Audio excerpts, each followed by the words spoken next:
बिस्मिल्लाहिर्रहमानिर्रहीम। अस्सलाम वालेकुम क्लास 9 द मैथ मिशन में मैं आपको वेलकम करती हूँ। उम्मीद है मेरे सब स्टूडेंट्स खैरियत से होंगे। स्टूडेंट्स, आज हम करेंगे एक्सरसाइज नंबर 9.1। इसका सम नंबर 1 to 6 जो है डिटेल से डिस्कस कर चुके हैं हम, और इसके वीडियो जो है मैंने उसका लिंक डिस्क्रिप्शन में डाल दिया। आप जाकर इससे रिलेटेड भी लेक्चर्स ले सकते हैं। तो सम नंबर 7 की तरफ चलते हैं। सम नंबर 7 है find the values of x y and z in the given figure. ठीक है, उसने कहा है कि आपको उसने एक फिगर दिया हुआ है। ठीक है, बुक में भी है, ये मैंने यहाँ ड्रॉ कर लिया। तो वो कह रहा है कि इसमें आपने एक्स वाई और जी की वैल्यू जो है वो फाइंड करनी है। तो यहाँ पर अगर देखें आप तो हमारे पास जो है तीन जो है वो ट्रायंगल्स बन रही हैं। किस तरह से? एक ट्रायंगल ये बन रही है, ठीक है, एक ट्रायंगल ये बन रही है, और एक ये कंप्लीट ट्रायंगल बन रही है। ठीक है, तो इस तरह से एक ही फिगर में 3 ट्रायंगल्स हमारे पास आ रही हैं। तो इसमें देखें यहाँ पर ये ट्रायंगल अगर हम देखें तो इसमें उसने हमें 2 साइड्स दी हुई हैं और 1 साइड जो है हमने फाइंड करनी है। ठीक है, तो सबसे पहले हम अपनी इस ट्रायंगल को नाम दे देते हैं। इसको ए का नाम दे देंगे, इसको बी का नाम दे देंगे, और इस पॉइंट को सी का नाम दे देंगे, और इसको हम डी का नाम दे देंगे। ठीक है, इस तरह से हमने इसको नाम दे देने हैं। अब सबसे पहले देखें, हमने ये वाली ट्रायंगल सॉल्व करनी है, यानी कि ट्रायंगल ए सी डी। ठीक है, हम ये पहले सॉल्व करेंगे। अब हमने पीछे प्रीवियस एक्सरसाइजेज में, प्रीवियस यूनिट्स में हमने पढ़ा था कि अगर उसने हमें 2 साइड्स की वैल्यू गिवन दी हुई हो, ठीक है, और एक साइड की वैल्यू हमने फाइंड करनी हो, तो हम पाइथागोरस थ्योरम को इजीली यूज़ कर सकते हैं। तो हम इस क्वेश्चन में पाइथागोरस थ्योरम का यूज़ करेंगे, यानी कि 2 साइड्स हमारे पास हैं और एक साइड जो है वो हमने फाइंड करनी है। तो हम यहाँ पाइथागोरस थ्योरम जो है वो फाइंड करेंगे, लगाएंगे इसमें। तो हम सबसे पहले लिख लेते हैं कि इन कौन सी ट्रायंगल हमारे पास ए सी डी। तो यहाँ पे लिख देते हैं in triangle A C D. तो सबसे पहले हम इसमें जो वैल्यूज़ आ रही हैं वो लिख लेते हैं। मेजरमेंट सी डी की क्या वैल्यू है? 6 सेंटीमीटर। तो यहाँ पे हम लिख लेते हैं मेजरमेंट सी डी, वो हमारे पास क्या है? 6 सेंटीमीटर। उसके बाद मेजरमेंट ए सी देखनी है। तो मेजरमेंट ए सी की वैल्यू क्या है? मेजरमेंट ए सी की वैल्यू है हमारे पास y, और मेजरमेंट ए डी की क्या वैल्यू है? 10 सेंटीमीटर। तो यहाँ पे लिख देते हैं मेजरमेंट ए डी हमारे पास है 10 सेंटीमीटर। ठीक है, इस तरह से हमने इसकी वैल्यू लिख दी। अब हमने इस पर पाइथागोरस थ्योरम लगाना है। अब आगे देखें, हमने यहाँ पे लिख देना है बाय यूजिंग पाइथागोरस थ्योरम। तो यहाँ पे हम लिख देंगे बाय यूजिंग पाइथागोरस थ्योरम। ठीक है, तो ये जो डायग्राम है ना, इसमें ये देखें, इस तरह जहाँ पर हमारे पास 90 डिग्री का एंगल होता है उसके बिल्कुल सामने हमारे पास हाइपोटेनियस होता है। तो ये हमारा हाइपोटेनियस है। ठीक है, ये स्ट्रेट लाइन जो 90 डिग्री के बिल्कुल साथ है, ये परपेंडिकुलर है, और ये जो है ये बेस है। ठीक है, तो यहाँ पर देखें, हम इसका फॉर्मूला लिख लेते हैं पाइथागोरस थ्योरम का। तो उसका फॉर्मूला है हाइपोटेनियस का स्क्वायर प्लस परपेंडिकुलर का square is equal to perpendicular का स्क्वायर प्लस बेस का स्क्वायर। ठीक है, ये हमने फॉर्मूला लिख दिया। अब हम जो है यहाँ पर वैल्यू पुट कर देते हैं। तो उससे पहले हम देखते हैं हाइपोटेनियस हमारे पास क्या है। अगर हम अपनी डायग्राम को ऐसे देखें तो ये तिरछी लाइन हाइपोटेनियस होती है, यानी कि ए डी। तो यहाँ पे लिख देते हैं मेजरमेंट ए डी।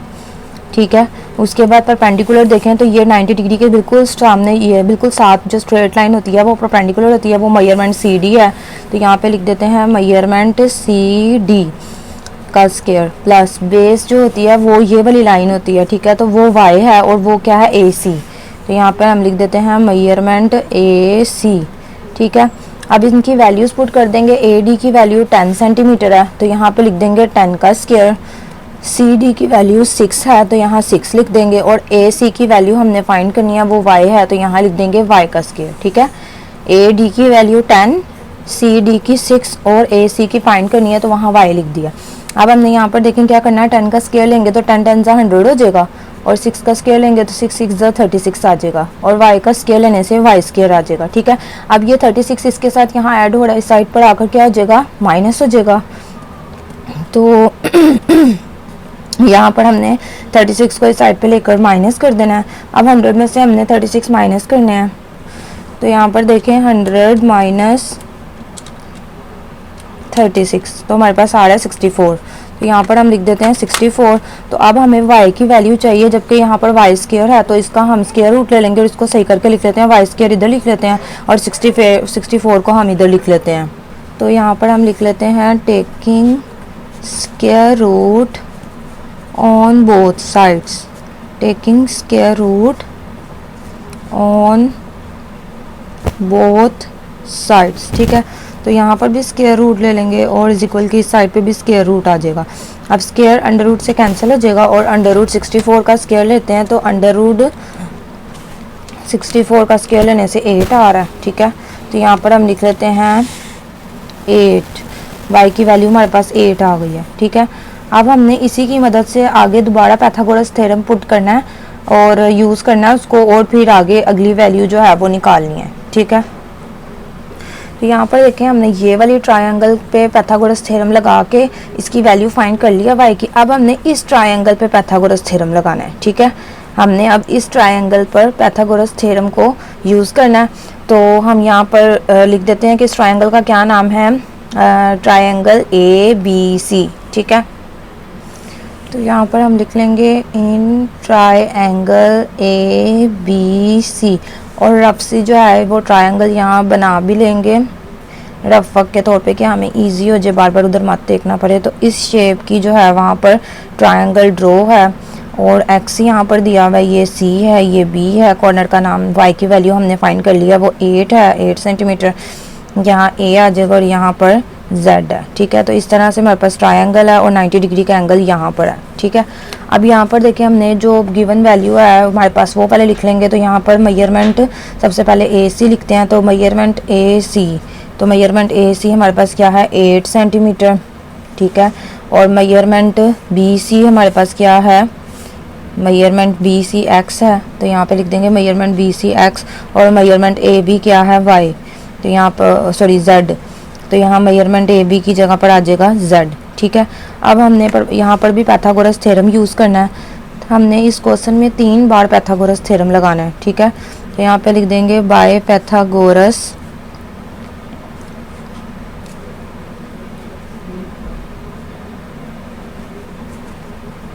थ्योरम, ठीक है।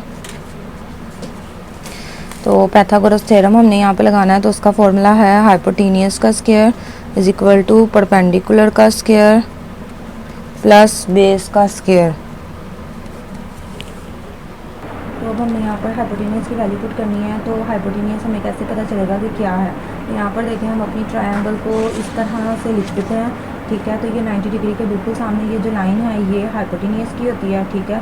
ये बिल्कुल स्ट्रेट लाइन के 90 डिग्री के साथ है, ये परपेंडिकुलर है और ये हमारी बेस है। तो अब हम इसको ईजिली लिख लेते हैं। तो यहाँ पर देखें हाइपोटेनियस हमारे पास क्या है, मेजरमेंट ए बी, तो यहाँ पे हम लिख लेते हैं मेजरमेंट ए बी, ठीक है। और परपेंडिकुलर हमारे पास क्या है बी सी, ठीक है।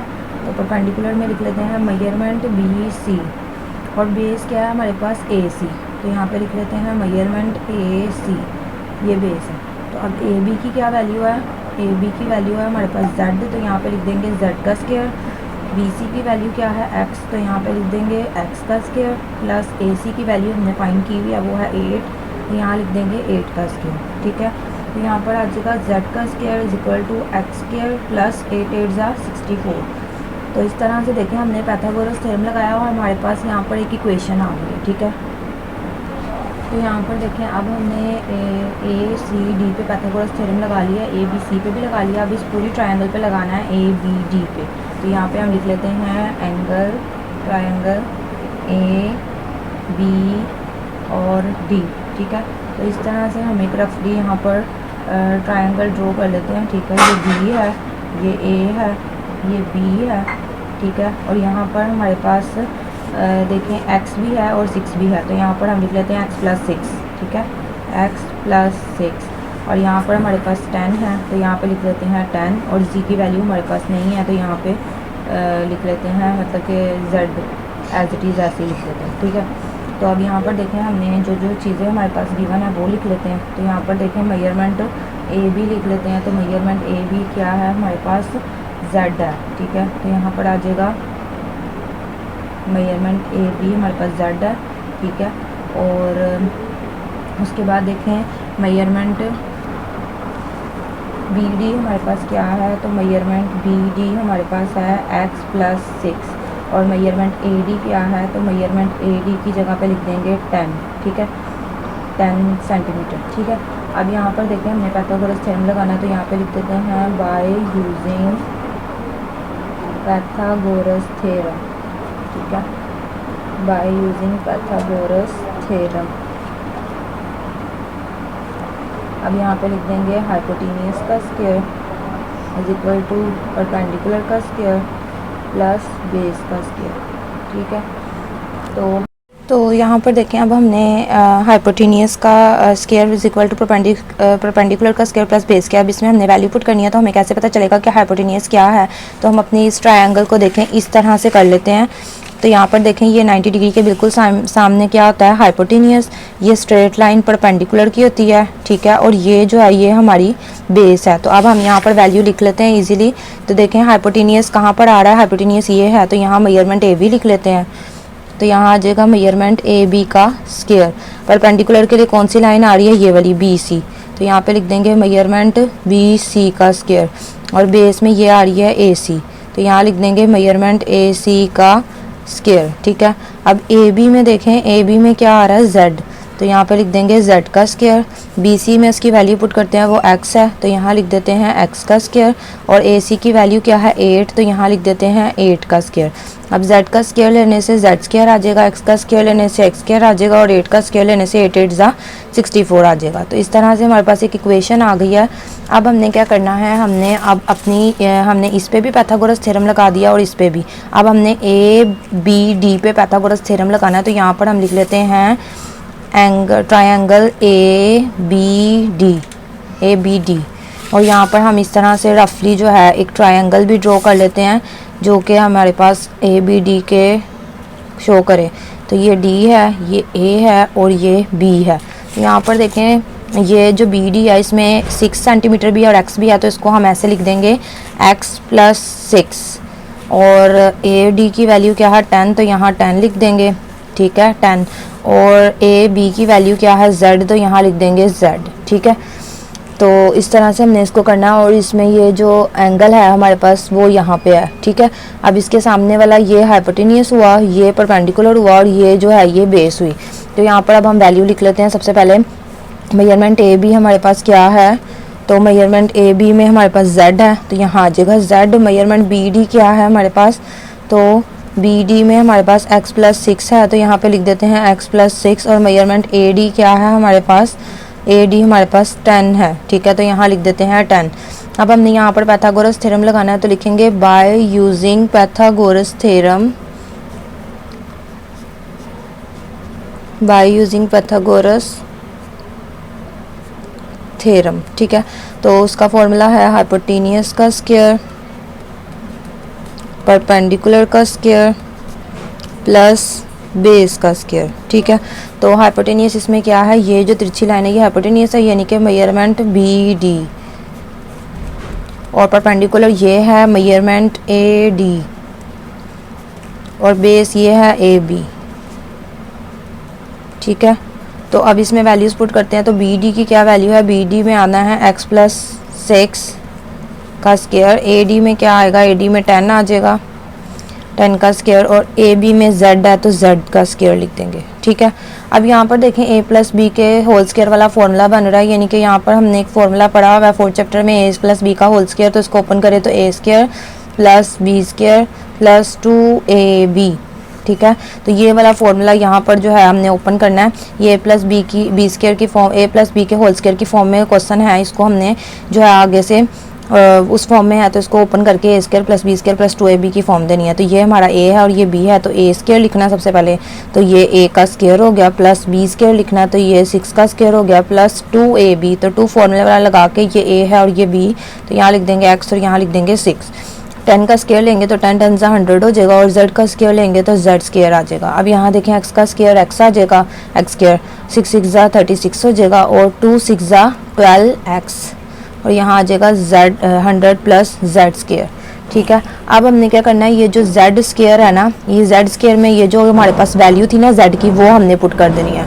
हमने क्या करना है, हमने ये जो z स्क्वायर है ना, ये z स्क्वायर की जो वैल्यू आई थी ना, वो हमने यहाँ पर अब पुट करनी है। तो हम यहाँ पर लिख देते हैं put z square is equal to x square plus 64। देखें z स्क्वायर की क्या वैल्यू है, x square plus 64 in the above equation.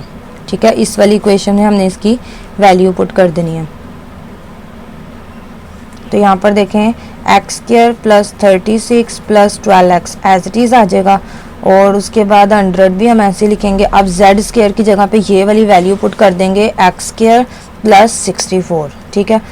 अब हमने क्या करना है, हमने इसको और इसको ऐड कर देना है 100 और 64 को, और बाकी वैल्यू हम एज इट इज़ लिख देंगे x square plus 36 plus 12x, और 100 और 64 को करेंगे तो 164 प्लस एक्स स्क्वायर आ जाएगा। अब हमने यहाँ पर एक्स स्क्वायर की वैल्यू भी ले आनी है और कॉन्स्टेंट वाली वैल्यू भी इधर को मूव कर देनी है। तो यहाँ पर देखें ये एक्स स्क्वायर इस साइड पे चला जाएगा और 36 भी इस साइड पे चला जाएगा, तो बस 12x को इधर लिखेंगे और बाकी एक्स स्क्वायर और 36 को इधर मूव कर देंगे, तो 164 ऐसे ही आ जाएगा। और इसके साथ 36 को इधर लिखते हैं, तो यहाँ प्लस 36 था, यहाँ आकर माइनस 36 हो जाएगा, और ये वाला प्लस एक्स स्क्वायर लिखेंगे और ये एक्स स्क्वायर यहाँ पॉजिटिव है, यहाँ आकर नेगेटिव हो जाएगा, तो ये plus x square minus x square से कैंसिल हो जाएगा और यहाँ आ जाएगा 12x, और 164 में से हमने माइनस करना है 36 को। तो यहाँ पर देखें 164 में से माइनस करेंगे 36, तो हमारे पास आ रहा है 128। तो यहाँ पर हम लिख लेते हैं 128, ठीक है। अब ये जो 12 आई है इसके साथ यहाँ मल्टीप्लाई और x के साथ इस साइड पे आके डिवाइड हो जाएगा, तो 128/12 आ जाएगा, ठीक है। अब यहाँ पर देखें इसको अगर हम डिवाइड करते हैं तो पॉइंट में डेसिमल में आंसर आ रहा है, तो मुझे डेसिमल में नहीं चाहिए, तो हम इसकी कटिंग कर देंगे। किस तरह से इसकी कटिंग होगी, 2 6 12 2 6 12 हो जाएगा और 2 4 8, ठीक है। फिर इसकी मज़ीद कटिंग हो जाएगी, अगले स्टेप में हम इसकी मज़ीद कटिंग कर देते हैं। तो यहाँ पर देखें इसकी कटिंग करेंगे 2 3 6 2 3 6 और 2 2 4। अब इसकी मज़ीद जो है वो कटिंग नहीं हो रही, तो 32/3 आया, इसको हम इस तरह से डिवाइड में रख लेते हैं। तो 32 को हम अंदर रखेंगे और 3 को बाहर रखेंगे, तो 3 10 30 और 2 में से 0 माइनस किए 2, तो यहाँ पर हम होल नंबर में आंसर लिख देंगे। ये जो ऊपर वैल्यू आती है इसको ऐसे होल में लिखते हैं साइड पे, ये जो नीचे आती है इसको न्यूमरेटर में लिखते हैं, और ये जो हमारी साइड पे डिवाइजर होता है इसको डिनोमिनेटर में लिखते हैं। तो 10 होल नंबर 2/3 जो है वो x की वैल्यू आ गई है। तो अब यहाँ पर देखें हमारे पास x की वैल्यू भी आ गई और पीछे हमने y की वैल्यू भी फाइंड कर ली है। z की वैल्यू अभी भी हमारे पास फाइंड नहीं हुई, तो हमने क्या करना है, यही वाली इक्वेशन जो है इसको यूज़ करते हुए हमने z की वैल्यू फाइंड कर लेनी है। तो ये इक्वेशन हम जो है यहाँ पे लिख लेते हैं, क्या हमारे पास जेड स्क्वायर और एक्स स्क्वायर प्लस 64। अब हमने क्या करना है, z square as it is लिख देते हैं, ठीक है। एक्स स्क्वायर की वैल्यू हमारे पास 10 होल नंबर 2/3 है, लेकिन यहाँ हम होल में नहीं लिखते, ये वाली वैल्यू लिख देते हैं 32/3, ठीक है। तो यहाँ पर इस तरह से लिख देंगे और यहाँ पर आ जाएगा 64, ठीक है। तो अब यहाँ पर देखें 32 का हमने स्क्वायर लेना है, यानी कि 32 को 2 टाइम्स मल्टीप्लाई करना है, तो 32 को 2 टाइम्स मल्टीप्लाई करके 1024 आ रहा है। तो यहाँ लिख देते हैं 1024 और 3 का स्क्वायर लेंगे तो 3 3 9 आ जाएगा प्लस 64, और यहाँ पे लिख देंगे जेड स्क्वायर। अब हमें क्या करना है, जिसके नीचे कुछ नहीं उसके नीचे 1 लगा लेना है, ठीक है। तो जब इनका हम एलसीएम लेंगे तो हमारे पास 9 ही आ जाएगा। 9 को 9 से डिवाइड करूँगी तो 1 आएगा, और 1 को इससे करेंगे तो 1024 ही आ जाएगा। फिर 1 को 9 से डिवाइड करूँगी तो यहाँ पर देखें 1 9 सा 9, और 9 को 64 से हम मल्टीप्लाई करेंगे, 9 मल्टीप्लाई बाय 64, तो यहाँ पर आ जाएगा 576। तो यहाँ पे हम लिख देंगे 576, ठीक है। अब हमने क्या करना है, 1024 को ऐड कर देना है 576 के साथ, तो मेरे पास आ जाएगा 1600/9, ठीक है। तो यहाँ पे हम लिख देंगे 1600/9। अब हमने इसका स्क्वायर रूट ख़त्म करना है, तो यहाँ पे लिख देंगे taking square root on both sides. तो इस साइड पे भी हम स्क्वायर रूट ले लेंगे और इस साइड पे भी हमने स्क्वायर रूट ले लेना है, ठीक है। तो यहाँ पर देखें ये स्क्वायर अंडर रूट से कैंसिल हो जाएगा, यहाँ z आ जाएगा, और अंडर रूट 1600 हम लेते हैं तो वो हमारे पास 40 आ रहा है, तो यहाँ लिख देंगे 40, और अंडर रूट 9 लेते हैं तो अंडर रूट 9 3 आ रहा है, तो यहाँ लिख देंगे 3। इस यहाँ पर देखिए हमने 40 को 3 से डिवाइड करना है, तो यहाँ 40 लिख देते हैं और यहाँ लिख देते हैं 3, तो 3 1 ज़ा 3, 4 में से 3 माइनस किए 1 और ऊपर से 0 उतार लिया, तो अब 3 3 ज़ा 9 लिख देंगे यहाँ पे, तो 10 में से 9 माइनस किया 1 आ गया, तो 13 होल नंबर 1/3 जो है यहाँ पर हम लिख देंगे, तो यहाँ पे आ जाएगा 13 होल नंबर 1/3। ये z की वैल्यू आ गई, x की वैल्यू भी आ गई, y की वैल्यू भी आ गई और z की वैल्यू भी आ गई। इस तरह से हमने तीनों वैल्यूज़ जो है वो फाइंड कर ली हैं और ये हमारा आंसर है। तो स्टूडेंट्स उम्मीद है कि आपको वीडियो पसंद आई होगी, और अगर आपको इससे ज़रा से भी फायदा हुआ तो जल्दी से वीडियो को लाइक करें, चैनल को सब्सक्राइब करें, बेल आइकन के बटन को जरूर प्रेस करें ताकि मेरी आने वाली हर न्यू वीडियो का नोटिफिकेशन आपको सबसे पहले मिले। Thanks for watching this video.